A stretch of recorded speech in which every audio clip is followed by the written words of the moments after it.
शीलन channel पर सभी श्रोताओं का स्वागत है। आज का हमारा विषय होगा राम राज्य और कराधान प्रणाली, राम राज्य एंड टैक्सेशन सिस्टम। हमारा सनातन धर्म एक समग्र जीवन दर्शन है जिसमें राजा यानी गवर्नमेंट कैसी होनी चाहिए, सरकार का मुखिया कैसा होना चाहिए, कर प्रणाली कैसी होनी चाहिए कि जिससे राज्य व्यवस्था और जनता के बीच में एक संतुलन बना रहे। इस संदर्भ में हम रामचरितमानस और दोहावली के कुछ दोहों और चौपाइयों का उल्लेख करते हुए उसमें जो सूत्र रूप में दृष्टि दी गई है कर प्रणाली की, जो आज के सरकारों के लिए, गवर्नमेंट के लिए एक मार्गदर्शन काम कर सकती है, का संक्षेप में उल्लेख करना चाहिए। हमारी जो सनातन परंपरा है उसमें सूत्र रूप में और बृहद रूप में मनुस्मृत में और तमाम स्मृतियों बातें आई हैं, लेकिन केवल रामचरितमानस को ही लोग आत्मसात कर लें तो पूरे सनातन धर्म की संपूर्ण व्यवस्था का बोध हो जाता है।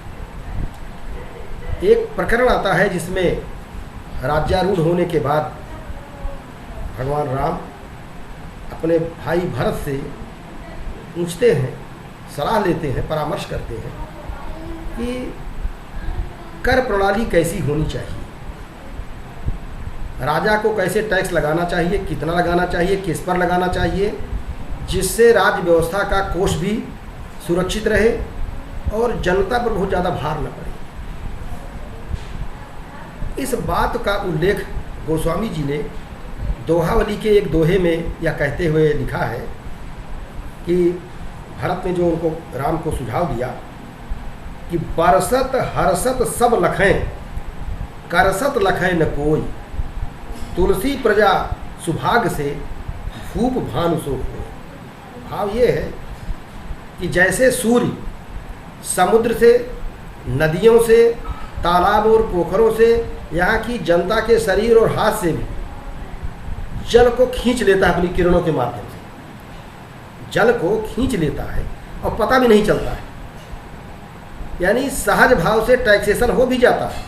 सूर्य की किरणें हमारे शरीर से, हाथ की हथेली आपकी गीली हो तो भी सूख जाए कुछ देर में, तालाब, पोखरे, नदियाँ, सागर सबसे सूर्य ग्रहण करता है, जल सबसे ग्रहण किया जाता है, इसको कोई जान नहीं पाता। लेकिन जब वर्षा होती है, वर्षा बरसत हर्षत सब लगे, जब रिमझिम सावन की फुहार पड़ती है, जब घटाटोप भादों में पानी बरसता है, जिसका आज मौसम चल रहा है, तो बाहर देखने पर बाग, बगीचे, नदियाँ, तालाब, जल से भरे हुए हरियाली कितनी सुहावनी लगती है, कितनी मनोरम लगती है, कैसी सुंदर रमणीक छटा प्रतीत होती है। वैसे ही जब राज्य व्यवस्था के अंतर्गत कर की वसूली की जाए जनता से, तो करसत लखे न कोई, जो जल सूर्य खींचता है तो कोई देख नहीं पाता उसको, कैसे सूर्य की किरणों से तालाब सूख रहे हैं, समुद्र सूख रहा है, या समुद्र का पानी से कैसे ले रहा है, समुद्र का पानी सूर्य कैसे ले रहा है। वैसे ही जब सरकारें जनता पर कर लगाती हैं तो देखना चाहिए कि कर देना सहज हो, ऐसा न लग जाए कि इतना कर थोपा जा रहा है कि जनता में त्राहि मच जाए, ये सूत्र है। लेकिन जब सरकार विकास का कार्य करती है, जब आप कहते हैं कि 6 लेन की रोड बन रही है, 4 लेन की रोड बन रही है, विद्युत संयंत्र लगाए जा रहे हैं, विश्वविद्यालय खुल रहे हैं, महाविद्यालय खुल रहे हैं, अस्पताल खुल रहे हैं, तो वाहवाही हो जाए सरकार की कि सरकार किसानों का सम्मान कर रही है, कर्ज माफ़ कर रही है अपने स्रोतों से। उसका पता है कि कैसे धन इकट्ठा करेंगे आप, कहाँ से। तो गरीब जनता, आम जनता, जो जिसको आज की भाषा में पिछड़े कहते हैं, दलित कहते हैं, किसान कहते हैं, मजदूर कहते हैं, आम जनता को विकास का कार्य देख करके खुश हो जाए। कितनी अच्छी सड़क बन रही है, वाह वाह, कितना बढ़िया यूनिवर्सिटी बना दिया, कितने बढ़िया वाइस चांसलर लाए, कितने संत महात्मा आदमी को, कितने अच्छे जिलाधिकारी हैं, कितने अच्छे पुलिस प्रशासन के लोग हैं, ये वाहवाही जनता में आ जाए कि सरकार कितना अच्छा काम कर रही है। तो बरसत हर्षत सब लख, जब वर्षा होने लगे, जब डेवलपमेंट के कार्य होने लगे, तो सब लोग खुशी से देखें उसको। ये गवर्नमेंट का मॉडल है हमारे सनातन धर्म में, राम राज्य का। और जब कर की टैक्सेशन लिया जाए, कर खींचा जाए, तो करसत लखाई न को, बरसत हर्षत सब लख और करसत लखाई न को। जब कर लिया जाए तो कोई देख न पावे उसको, सहज भाव से कुछ वसूल लीजिए आप, जिसकी जैसी हैसियत हो उसके हिसाब से। ये हमारे यहाँ की टैक्सेशन प्रणाली का एक सूत्र दोहावली में दिया गया है, और राम राज्य में ऐसे ही था। भरत ने सुझाव दिया राम को। दूसरा, किन किन चीज़ों पर टैक्स लगाया जाए। जीएसटी कहाँ कहाँ लगाएंगी सरकारें, कहाँ लगाना चाहिए ज़्यादा और कहाँ नहीं लगाना चाहिए, इसका भी एक सूत्र दिया गया है। मणिमाणिक महगे किए सहजे तृण जल नाज। मणिमाणिक महगे किए सहजे तृण जल नाज। तुलसी सोई जानिए राम गरीब नवाज। मणि, हीरे जवाहरात, सोना चांदी आभूषण, BMW कारें, जितने बड़े बड़े पूंजीपति हैं जो डैम बना रहे हैं, उनसे टैक्स लीजिए, उन पर टैक्स लगाइए। जो हजारों करोड़ लाखों करोड़ के मालिक हैं, उनका कर्जा माफ करने की जरूरत है, उनसे टैक्स लीजिए और सरकार के कोष भरिए। तो मणिमाणिक महगे किए सहजे तृण जल नाज। सरल क्या होना चाहिए, सस्ता क्या होना चाहिए? तृण, घास फूस, पशुओं का चारा, सब्जियां, फल, ये तृण में सब आ जाते हैं। और जल, पानी, सिंचाई व्यवस्था, बिजली का बिल जो किसानों से लिया जाता है, ये सस्ता करिए। और नाज, अनाज, जब अनाज मजदूर भी खाता है, इसको सब्सिडी दीजिए किसानों को, किसानों को घाटा ना हो, किसानों को सब्सिडी दीजिए, उनके अनाज का उचित मूल्य मिले और पैसा पूंजीपतियों से लीजिए। राम राज्य में समाजवाद तभी आएगा। सहजे तृण जल नाज, तुलसी को सोई जानिए राम गरीब निवाज। गरीबों का निवाज, गरीबों का संरक्षण देने वाला, दलितों का, मजदूरों का, किसानों का, आम जनता को महंगाई से त्राही त्राही न हो। ऐसा ना हो कफन पर टैक्स लगा दीजिए, खाने पीने की टैक्स लगा दीजिए, बिस्कुट पर टैक्स लगा दीजिए, इससे जनता में सरकार के अलोपरी होने का खतरा रहता है। राम राज्य में नहीं था। मणिमाणिक महगे किए, जो संपन्न कैपिटलिस्ट हैं, बड़े बड़े पूंजीपति हैं, जिनको लाखों करोड़ रुपए का, हजारों करोड़ रुपए का मुनाफा हो रहा है, 100, 200, 400, 5 करोड़ वसूल दीजिए उनको। और किसानों क्या है, कोई 40,000 का, 50,000 का, 1 लाख कर्जा लिया, माफ कर दीजिए, वहाँ से लीजिए, यहाँ दीजिए। ये राम राज्य की व्यवस्था थी। बड़े बड़े लोगों से पैसा लीजिए, उस समय सेठ साहूकार थे, उनका लाभ होता है, जनता से वो भी लाभ लेते हैं। तो ये हमारी अर्थव्यवस्था कैसी होनी चाहिए, बजट कैसा होना चाहिए। जो बजटिंग करती हैं सरकारें, तभी बजट आया था, इस पर चर्चा हुई, कहाँ टैक्स लगाया, कहाँ नहीं लगाया, मैं उसकी बात नहीं कर रहा हूँ। तो ये राम राज्य का जो मॉडल है टैक्सेशन का, ये था। और जिस सरकार में आम जनता दुखी है, वो सरकार कभी यशस्वी नहीं हो सकती। रामचरितमानस में ये लिखा गया है कि जासु राज प्रिय प्रजा दुखारी, सो नृप अवधि नरक अधिकारी। जिस राज्य व्यवस्था में आम जनता दुखी है,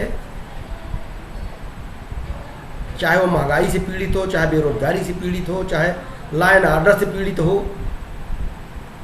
किसी के ज़मीन कब्जा हो रहा है, किसी मकान कब्जा हो रहा है, किसी मकान गिराया जा रहा है, अगर ऐसी प्रजा को पीड़ा है, तो ऐसी राज्य व्यवस्था, ऐसा राजा, आज के राजतंत्र नहीं है, ऐसी डेमोक्रेटिक गवर्नमेंट में जो भी सरकारें हों, चाहे जिस पार्टी के हों, वो नरकगामी होते हैं, मतलब उनको यश नहीं मिल सकता है।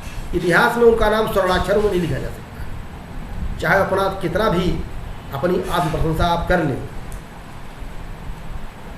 जनता को चाहे जितना आप ढींग हाँकें कि हमने ये कर लिया, वो कर लिया, लेकिन अगर जनता अंदर से दुखी, तो आपकी जवाबदेही, आप मतलब हमारी सरकार की, हम लोगों की जवाबदेही होगी, जो गवर्नमेंट की। यही बात मैं केवल गवर्नमेंट ने नहीं कह रहा हूँ, चाहे शिक्षण संस्थान, अगर आम छात्रों को पीड़ा है, तो ऐसे कुलपति कभी यशस्वी नहीं हो सकते। अगर आम छात्र पीड़ित हैं तो ऐसे कुलपति, ऐसे प्राचार्य, ऐसे हेडमास्टर कभी यशस्वी नहीं हो सकते। आप अपनी तारीफ कर लें, कुछ चाटुकारों द्वारा भले तारीफ कर ली जाए, लेकिन ऐसे लोग कभी यशस्वी नहीं हो सकते। जासु राजपुरी प्रजा दुखारी, सो नृप अवश्य नरक अधिकारी। एक अच्छे सरकार का लक्षण यही है कि टैक्सेशन प्रणाली में एक बैलेंस हो, किससे कर लेना है, किससे कर नहीं लेना है। अरे कफन दाह संस्कार तो मजदूर का भी होता है, क्या कफन पर टैक्स लगा देंगे? बिस्कुट चाय आम मजदूर भी पीता है, उस पर भी टैक्स लगा देंगे आप? ये सब ठीक नहीं है। आप ही देखिए, आपको पावर है, जनता ने आपको, डेमोक्रेसी है तो, राजतंत्र है तो, चाहे भारत हो चाहे अमेरिका हो, टैक्सेशन पूंजीपतियों से लीजिए, आम जनता से नहीं। मैं भारत संदर्भ विशेष रूप से कह रहा हूँ, क्योंकि अमेरिका में तो ऑलमोस्ट पूंजीपति है। और शासन व्यवस्था कैसी होनी चाहिए? शासन व्यवस्था सुशासन की पहचान गुड एडमिनिस्ट्रेशन, गुड गवर्नेंस और पुलिसिंग होगी।